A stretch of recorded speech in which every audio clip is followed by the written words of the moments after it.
if you notice, the AWS still turned on. It's not timer based at all. It's actually location based. So if you could start to figure out where the location of the TPWS system is, you have a way of dealing with this. Welcome back to Train Sim World, where we are currently playing WestWorld of the Great Western Express. You've been called in to cover for a driver who's been delayed on another service. You're needed to take the train out to Reading, where the driver will continue the service as scheduled. So the first thing is, if we take a look at our timetable there, it says we got to go down to the main platform and of course climb onto the train. Now, to get to Reading, we have until 1858 to officially get to Reading. And then we have to get our passengers loaded by 1859. So it's very important there to eventually get this train moving as quickly as possible. We are currently on platform 3 of the Great Western Express Railway here. And we're going to hop into the driver's seat. And what it's going to tell me to do is set up the headlamps. We're going to put this on day headlamps with the markers. We're also going to turn on train supply brightness. And we're going to put the reverser on to forward here.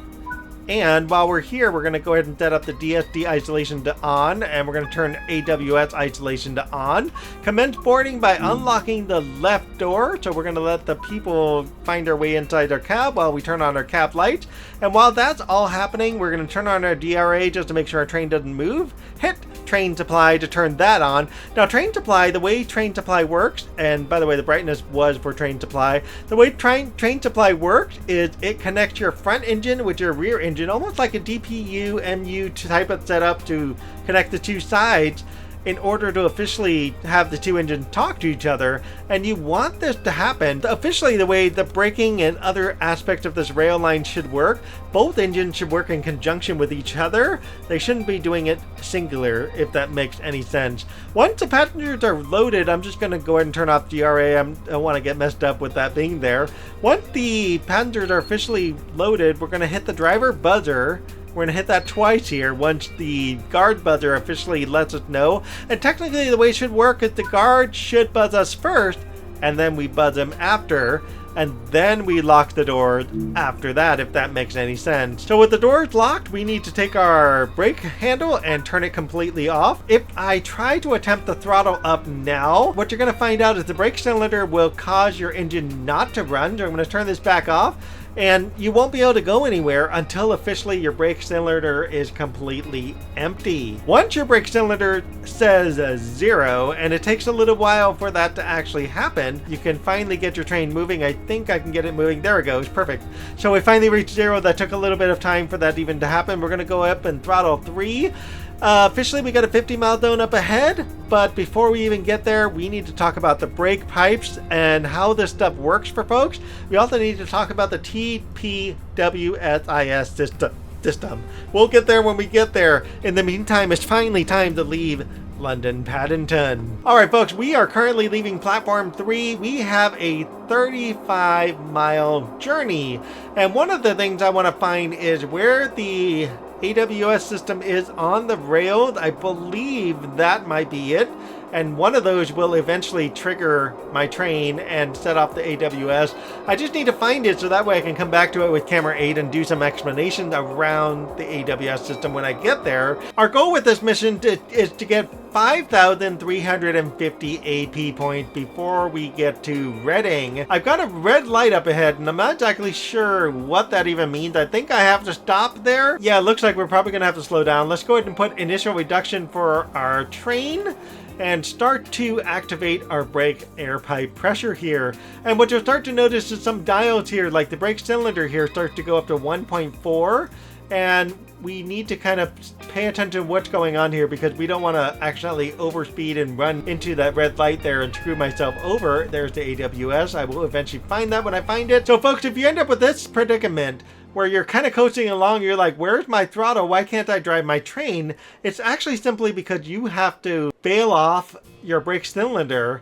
And if you don't bail it off to 0, you won't be able to drive your train, and you won't be able to power up forward, and you won't be able to gain any speed officially, especially when you're at a dead stop. So I'm not exactly sure what this red light here is for, and it looks like we might be waiting for this guy up ahead of us to finally get moving, so that way we can move instead of him. We're gonna have to see what we can do. We might even have to talk to the dispatch here. So let's contact Singler. It says denied, wait for Single to change. So definitely that's our issue. We got somebody ahead of us that we gotta wait for. That person's just gonna take way way too long to do it, so we're probably going to have to put on train brake 2 and come to a complete stop, AWS stop. The HST is one of these very finicky engines that you do have to pay attention to, and you have to drive it just right or you kind of will screw up the drive. So we're going to go ahead and put this on train brake full service so we can just kind of stop before we're too late and we pass danger. We don't need that to happen. One of the things we could do is put on our DRA so we don't accidentally do that. Let's contact the Singler. We still cannot move. We do know there is at least this one train here that might be trying to cross over. Now, if you notice, by the way, there's an interesting zero that pops up on the ammeter. That's now a bug from the core winter update. Thanks Dovetail Games for creating a new bug while fixing an old bug. Good job, folks. Well, since we're sitting here, we might as well talk about the brake pipes and get that out of the way. The way the brake pipe pressure should be working is it actually applies from both ends of the train to the lead engine and the back engine. Turn on the brake pipes, but then when you're recharging the brake pipes, it only comes from the lead engine. Very important detail that's not fully modeled in Train Sim World. As far as I know, they have yet to make any address issue with this. That means, and how that works is when you're applying brakes like I did full pressure to full stop, there comes that HST that we're waiting for. The brakes applying from release to full service should take us 9.5 seconds for the brake pipe gauge to drop to 3.35 bar. There's our green light, and it looks like we're going to be turning, so the only way we can go is we have to turn off our brake pipes. Altogether, it should take 8.5 seconds for the hissing sound to stop, 9.5 seconds for the gauge to drop to 3.35, and 8.5 seconds for the hissing to completely stop. Oh, I gotta turn off my DRA. I just remembered to have DRA turned on. So let's go ahead and turn that off. To release from full service to release, as you can see there, it should take 5.5 seconds. So 4 seconds for the brake pipe gauge to increase to 5.1 bar, and 1.5 seconds for the hissing sound to stop. Whatever reason, the game doesn't quite have this modeled very well. The way it really should work is you essentially, if you are at a station and whatnot, you should be able to get power, especially if you're on a gradient. Like we're on a 2% gradient here. We should have the ability to have some level of power. I'm going to hopefully risk a wheel slip there. We should have some level of power to manage that gradient while the brake pressure is dropping, but a lot of times that doesn't happen, so the train technically would be rolling backward. For us to officially get to 125 miles an hour with this particular train, this is one of the disadvantages I personally don't care for. It doesn't have all of the power in the engine, especially since it's carrying essentially that many rail cars. It's got quite a lot of rail cars, something like 8 cars in between the two engines. And for this to run, it has what I feel is just enough power to get over that 0.01% gradient, but not enough power to kind of move us up to 125. So unlike American Freight, which you could probably just bump it up real quick, or American Passenger, you can just bump it up real quick.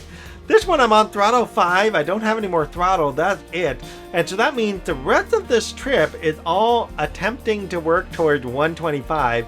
And by the time I get to a place like Slough, I've finally hit that 125 zone, which is so annoying that it takes so long. And it's probably going to be the reason I'm going to be 20 minutes. I have 20 minutes to get to Reading, and I'm probably not going to make it in time. We're going to see how late we are. All we have to worry about is one, pressing Q and getting past the 5350 of the AP score, and we've got ourselves a gold medal for WestWorld. The point of the TPWS system altogether is to try to stop a train by automatically initiating a brake demand with TPWS track equipment wherever it is fitted on the rails. Apparently that's not all entirely modeled in Train Sim World, I noticed. And so this is the inherent difference between American Freight Passenger and the system here in the UK. So American Freight and Passenger service, you can push the Q button, and this is what I was noticing about this. The Q button can be pushed every so often, and that will reset the timer in American Freight and American Passenger because their AWS system runs on a time system of something like 90 seconds before it triggers and goes off, where the UK system runs on these like plates on the ground, and these plates will get triggered when the train runs over it. It will get triggered for things like speed, it will get triggered for things like the AWS system itself, and that will trigger in the engine and set off the system. So even if you're pressing Q and you run over that system, it will still turn on like it did there. That was actually a perfect example of that. I didn't think that was actually going to happen, but I got really lucky right there. So if you notice, the AWS still turns on. It's not timer based at all. It's actually location based. So if you could start to figure out where the location of the TPWS system is, you have a way of dealing with this. Blow the horn. I don't think there's people on that yellow line. You can see them again, all getting run over by my train. They're just standing way too close. I hate when they do that. The point of it again is to pass a single at danger without authority if you're about to hit a red light. Approach a single at danger way too fast, so like if you're speeding, approach it at a reduction in permissible speed too fast. So this is actually where you're supposed to say go 120 like we're going now, but then you drop down to like 40, okay? And you're still going 120. That's not a good thing. And then approach a buffer stop that's much too fast for you, right? So TPWS is not designed to prevent a SPAD, also known as single passed at danger. It's not designed to prevent that, but mitigate the consequences of a SPAD by preventing the train that has had a SPAD from reaching a conflict point after the single. The standard installation of one of these things for the UK in particular is an on-track transmitter adjacent to a single, activated when the single is at danger. A train that passes the single will have its emergency brake instantly activated and turned on. There's nobody. Oh yeah, there's people there. We got to deal with these people on the yellow line, man. That's just so crazy. We're going to slow this train down because we're going a little bit too fast. We're just going to try to coast our way back down to 125. You can see I'm trying to go over speed a little bit. Just a hair. 400 high-risk location. There's something called TPWS Plus. And TPWS Plus is installed with a third transmitter further in rear of the single, increasing the effectiveness to 100 miles an hour or 160 kilometers per hour. When installed in conjunction with single controls such as double blocking or two red single aspects in succession, TPWS can actually be fully effective at any realistic speed. And this is what makes the UK system maybe a leg up over the American system, where you can go this fast, 125 miles an hour, and you can have your train shut down because of these systems located on the road. Now, what does it look like? I do have a picture of this, and I will show you a picture of the TPWS system and what it looks like on the road. That's actually one of the reasons I was on the outside cam looking around for it, because I was like, where is this system? I can't see it. I don't know where it is. I hate the fact that people keep walking in the yellow area, man. I'm going 125 miles an hour. Do they not realize how fast I'm going? Both pairs consist of an arming and a trigger loop. And so if the single is at danger, the loops get energized. If the single is clear, there's nothing going through the loops, which is really nice. The TPWS system was developed by, oh my God, now I'm speeding, was developed by British Rail and eventually Railtrack, because of a determination in 1994 that British Rail automatic train protection, or the ATP system, was not considered economical because it was costing $600 million, or 600 million, I'm saying this wrong, 600 million pounds, I believe. It was just too ridiculous to try to implement that as a system compared to the value of how many lives might actually be saved by the ATP system. So $3 to $4 million per life saved, which was estimated to be 2.9 lives per year. Paying $600 million to save essentially 3 lives was just dumb. They rolled out the TPWS system, which is the system that you see here in the Great Western Express. The rollout of the TPWS system accelerated when the Railway Safety Regulation came into force in 2003. And what was interesting is by 2001, the Joint Inquiry to Train Protection Systems report found that the TPWS actually had a number of limitations, and while it provided a cheap stopgap prior to a wide-scale introduction of ATP and ERTMS, I'll come back to that in a second, nothing should impede the installation of a much more capable European train control system. Now keep in mind, they did the TPWS as a stopgap measure because the ATP failed because of high cost. The TPWS was essentially the stopgap to do it, and eventually there's supposed to be more modernization to do the European train control system. However, with the UK not under the European Union, I don't know if they will actually adopt European train control system. This is going to be something very fascinating to watch in the future and see whether they do or they do not. If we look at the standard TPWS installation, those can only bring a train to a stop before passing a red single. at 74 miles an hour. I'm going 124. That's probably not going to happen. And so 2001, they noted how many of the rails, essentially almost 1/3 of UK rails, was allowing for anything over 75 miles an hour. And this assumed that the train's brakes is even capable of providing a brake force to stop the train.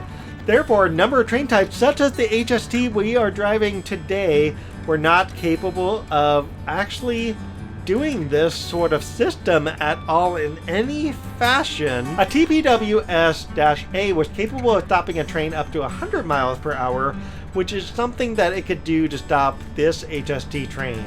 Once the train passes the red light, the TPWS system did not have the ability to regulate speed after that happened. However, on those occasions, there's very strict rules for the driver, train speed, and the use of TPWS. And that's actually the advantage of having a button that says TPWS brake override. Took me forever to find that information, folks. So sorry if I didn't get it for you in the very first episode, way back in the introduction of the Class 166. Now you guys can work on telling me what the heck this spare button is for, because I don't see it doing anything to my train. So please tell me what it's for. If it's a useless switch, I would love to know it. If it has a purpose, I would love to know it. The solution for the TPWS was meant for a 10 to 15 year period, not beyond that, and it says that the European train control system should take over. However, with that said, despite using TPWS, there hasn't really been very many fatalities because of TPWS. That had ATP been installed, ATP probably would have prevented those accidents. And keep in mind, 3 people would be a fatality, and I would presume most of the fatalities would be on the platform. Think everybody loves going over the yellow line, right?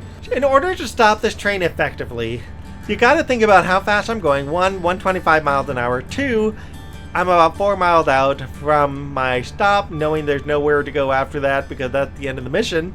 So we need to make sure we slow this train down. We do have yellow light that will come up, eventually slowing our train down. But realistically, think about this. How quickly can we stop this train? So I like to wait at least until about 3 miles out and then turn on the initial reduction.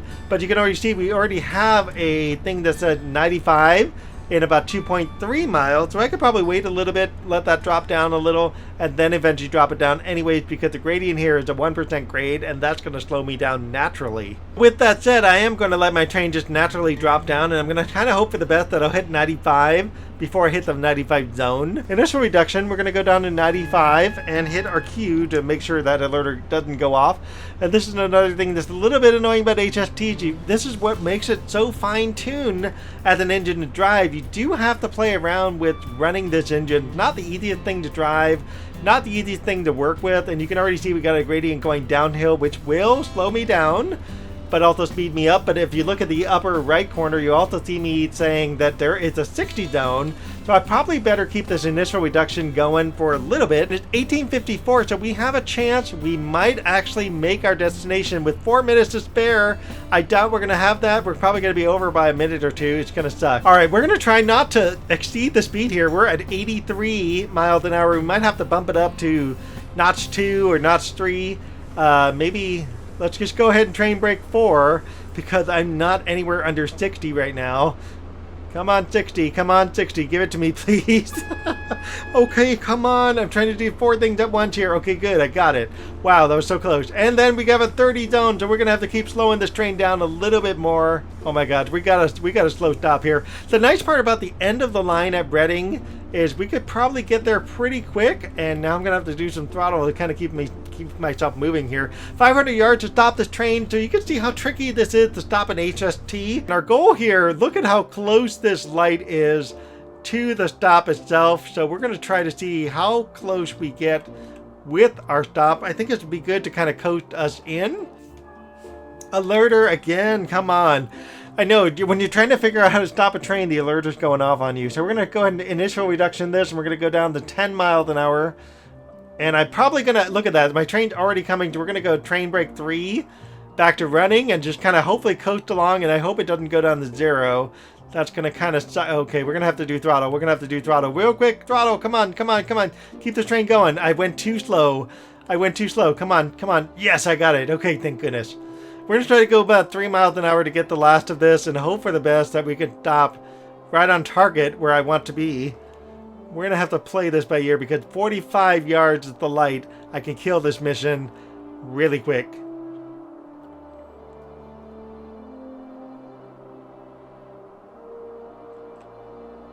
Train break 2, train break 4. That will do it. I got 749 AP. I am excited with that. Let's go ahead and do full service. Unlock the left door. We are actually a full minute early for the passenger loading, which is awesome. And I got here just before the game was about to end. And all I have to do is disembark from the service and head to the station exit. Now, of course, if you're leaving your train, you probably want to put your train on neutral.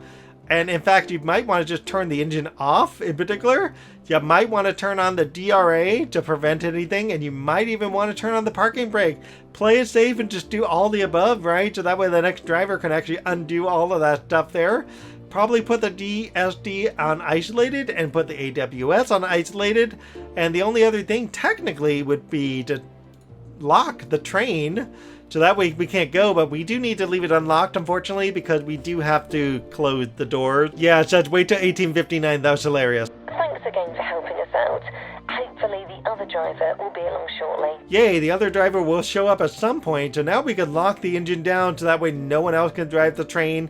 Why these master keys don't actually come out like the reverser handle, I don't even know. But let's go ahead and hop out of this train. We'll leave the light on for whoever's going to take over. Lock the front door there.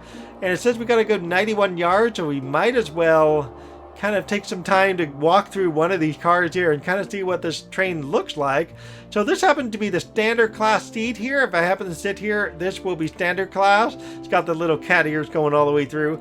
I wish as an employee I could just open this door and go right on through because I am technically an employee of this train, but whatever. And the doors open automatically. I love that. Somewhere way down here should be first class seats. In fact, these are still standard class seats. Let's continue down. There's the toilet we can never get into. Here is the gallery. If this was open, we can actually order some food for folks, anyone who might be hungry. And there's somebody here already in our first class seat. So these are the wonderful posh first class seats. These are very lovely to sit in. Love these. And with that, the rest of the train basically is first class all the way down to the end, where we finally find the engine of the other train and cannot actually go that way. So we'll pop out the door and we'll walk 102 yards, a little bit further now to get to our destination. With that, this mission is officially over. Oh wait, never mind. With that, this mission is officially over. We can finally call it a day and see our final score. So as usual, folks, do like and subscribe, leave me comments, let me know what you think about the HST. Hopefully this helps you understand a little bit better about how the HST runs and how the HST operates, especially with the brakes and the TPWS system. And as usual, we will see you for the next route of the Great Western Express. Thanks again, folks. And oh, by the way, my AP score is 62-14. Good job, me, gold medal. All right, folks. Bye, guys. We'll see you in the next one. Say it's simple. It is not simple at all. It is a very fine-tuned, highly regulated machine that it takes a lot of work for someone to actually figure out how to run this. Oh my gosh, look at this. I'm being chased by a network turbo. I don't know why I'm calling it network turbo. Oh my gosh, stop alerter.